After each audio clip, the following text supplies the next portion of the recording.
नसीरुद्दीन के बारे में गुस्सा और शक था। नसीरुद्दीन ने अनुराधा से मामले की जांच की।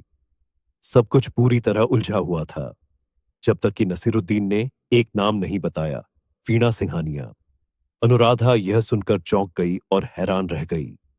यह बात और परिवार के सदस्यों को और ज्यादा उलझन में डाल गई। असल में वीणा वार्षा की जुड़वा बहन थी, जिसे उसके पिता किशनदास सिंघानिया ने उसके अजीब और मानसिक रूप से अस्थिर व्यवहार के कारण मानसिक अस्पताल में छोड़ दिया था। वीणा की सबसे बड़ी समस्या यह थी कि वह कुछ ही सेकंड में अपनी व्यक्तित्व बदल लेती थी, कभी बहुत शांत तो कभी बेहद आक्रामक।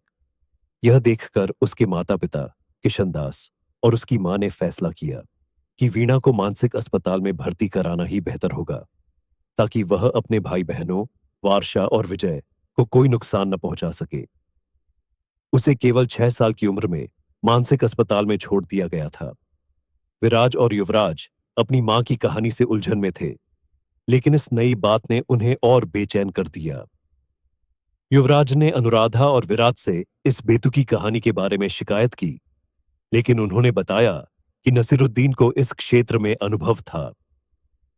उसी रात अनुराधा ने अपने पुराने टेलीविजन से कुछ संगीत की आवाज सुनी, जो कई सालों से काम नहीं कर रहा था। टेलीविजन अपने आप चालू हो गया और कमरे की अंधकार में एक पुराना वीडियो चलने लगा। वही वीडियो जो पहले हेमराज द्वारा अक्सर चलाया जाता था। यह गीत हेमराज का सबसे पसंदीदा था, क्योंकि इसे वार्षा ने लिखा था। ये गाना पुराने टेलीविजन पर बज रहा था। अनुराधा डर गई और बहुत बेचैन हो गई। अचानक टेलीविजन की आवाज तेज हो गई और स्क्रीन पर किसी की चीख सुनाई दी। अनुराधा डर के मारे चिल्लाई और जमीन पर गिर गई। उसे दिल का दौरा पड़ गया। विराज और युवराज तुरंत दौड़कर उसकी मदद के लिए आए। विराज और युवराज तुरंत अनुराधा को अस्पताल लेकर गए। अगले दिन जब अनमोल अकेली खुराना मैंशन में थी, उसे एक अजीब और डरावना पत्र मिला। पत्र में लिखा था, जो कल हुआ वो आज फिर होगा। जिसे तुमने कल रुलाया था वही आज तुम्हें रुलाएगा। अनमोल डर गई और उसने सब कुछ अपने भाइयों को बता दिया। अब घर के हर सदस्य को अलग अलग तरीकों से धमकियां मिलने लगीं। विराज और युवराज अपने परिवार की सुरक्षा को लेकर बेहद चिंतित हो गए। नसीरुद्दीन ने युवराज और विराज के साथ मिलकर यह पता लगाने की ठानी कि आखिर यह सब कर कौन रहा है। नसीरुद्दीन को पूरा यकीन था कि वीणा हेमराज के बेटों को उसी जगह बुलाएगी जहां उसने पहली बार हेमराज को देखा था। हेमराज वनराज खुराना का इकलौता बेटा था और पूरे शहर का सबसे आकर्षक युवक माना जाता था। वह बहुत दयालु और दानशील था और समाज सेवा में विश्वास रखता था। खुराना परिवार जब भी कोई विशेष अवसर मनाता था, वे गरीबों की मदद के लिए दान करते थे। वीणा ने पहली बार हेमराज को मेंटल हॉस्पिटल में पागल लोगों से प्यार से बात करते देखा था। वीणा को हेमराज का स्वभाव तब बहुत पसंद आया। वह हेमराज से प्यार कर बैठी थी। वीणा को हेमराज से बेहद लगाव था, लेकिन उसका प्यार एक पागलपन में बदल गया।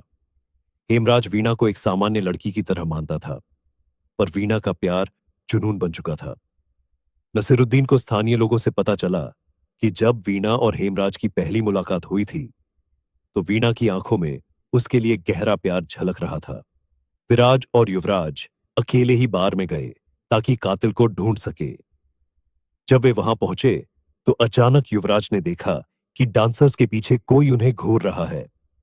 उसने विराज से कहा कि वह साथ चले, लेकिन विराज ने मना कर दिया। युवराज अकेला ही बार के कोने वाले कमरे में गया, जहां अचानक किसी ने पीछे से उस पर बंदूक तान दी। जब युवराज मुड़ा तो उसने एक चौंकाने वाला दृश्य देखा। नसीरुद्दीन उसके पीछे खड़ा था और बंदूक उसी की ओर तानी हुई थी। युवराज का शक अब पूरी तरह सही साबित हो चुका था। नसीरुद्दीन के इरादे अच्छे नहीं थे। उधर विराज बार से बाहर आ गया, यह सोचकर कि युवराज शायद गुस्से में बाहर निकल गया होगा। लेकिन जब उसने चारों ओर देखा तो युवराज कहीं नहीं था। वह घबरा गया और पूरे बार के अंदर बाहर युवराज को ढूंढने लगा, लेकिन उसका कहीं पता नहीं चला। घबराकर विराज पुलिस स्टेशन की ओर भागा, लेकिन रास्ते में उसने सड़क पर भीड़ देखी। लोग एक लाश के इर्द गिर्द जमा थे। वह नसीरुद्दीन का शव था। जिसे किसी ने सिर पर जोर से मारकर सड़क पर फेंक दिया था। यह दृश्य देखकर विराज का शरीर ठंडा पड़ गया। उसका दिल जोर जोर से धड़कने लगा और उसे अपने युवक की सुरक्षा की चिंता सताने लगी। उसने तुरंत रसमन को फोन किया और कहा कि वह घर और आसपास के इलाके में युवराज को ढूंढे।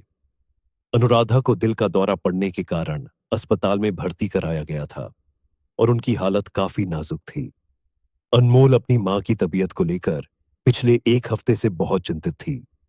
उसने फैसला किया कि जब तक उसकी मां पूरी तरह ठीक नहीं हो जाती, वह उनके साथ अस्पताल में ही रहेगी।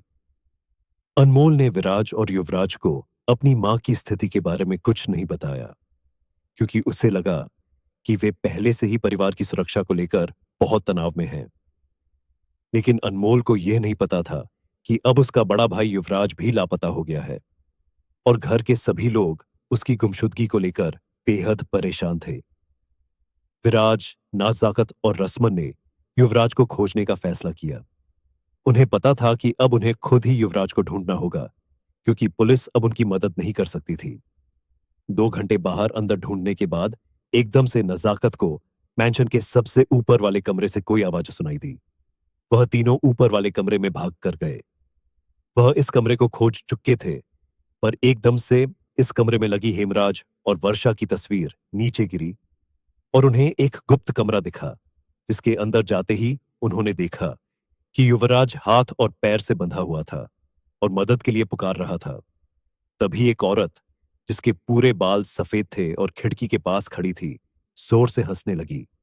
सबकी हैरानी के लिए वह वर्षा जैसी दिखती थी, लेकिन सब जानते थे कि वह वीणा थी। उसने युवराज को मारने की धमकी दी और विराज से कहा कि वह अपने अतीत को ना दोहराए और वही करे जो वह चाहती है। लेकिन विराज जानता था कि वीणा एक पागल औरत है और उसके भाई को मार सकती है। उसने वीणा के हाथ से चाकू छीनने की कोशिश की, जिससे वह नीचे गिर पड़ा। युवराज ने विराज को पुकारा और नाज़ाकत ने उसे उठाया। रसमन दीवार के पीछे छिपकर पुलिस को बुलाने की कोशिश कर रही थी। तभी बाहर से गोली चली और सीधा वीणा के सिर को निशाना बनाते हुए उसको सदा के लिए सुला दिया। वहां मौजूद सब लोग यह देखकर डर गए और नज़ाकत ने फटाफट सामने वाली खिड़की बंद कर दी। वीणा भी मारी जा चुकी थी, ठीक उसी तरह जैसे उसकी बहन वर्षा मरी थी। वीणा मारी गई।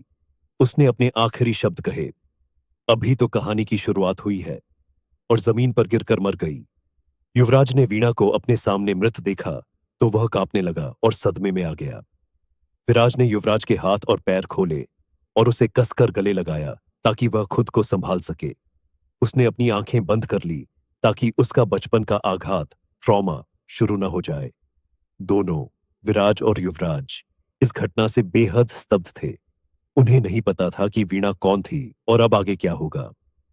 नए पुलिस इंस्पेक्टर, जो मिस लीना के आत्महत्या केस के लिए नियुक्त किए गए थे, का नाम मीनाक्षी चौहान था।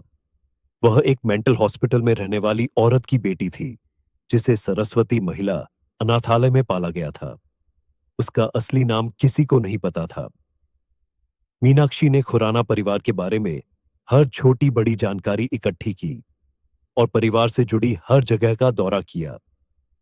खुराना परिवार के अतीत की जांच के दौरान उसे पता चला कि हेमराज कॉलेज के समय में वर्षा से प्यार करने लगा था, क्योंकि वर्षा बहुत आत्मविश्वासी और मिलनसार स्वभाव की थी।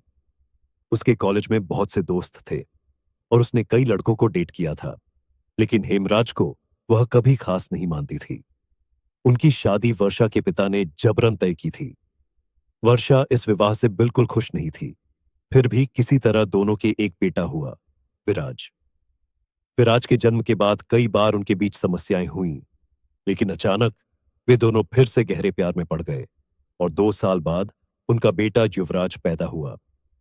इन सभी जानकारियों को मीनाक्षी ने एकत्र किया, लेकिन उसे कोई खास सुराग नहीं मिला। हेमराज की मौत के 6 महीने बाद पूरा खुराना परिवार रहस्यमयी घटनाओं में उलझ गया। ऐसी बातें जो समझना और स्पष्ट करना मुश्किल थीं। एक दिन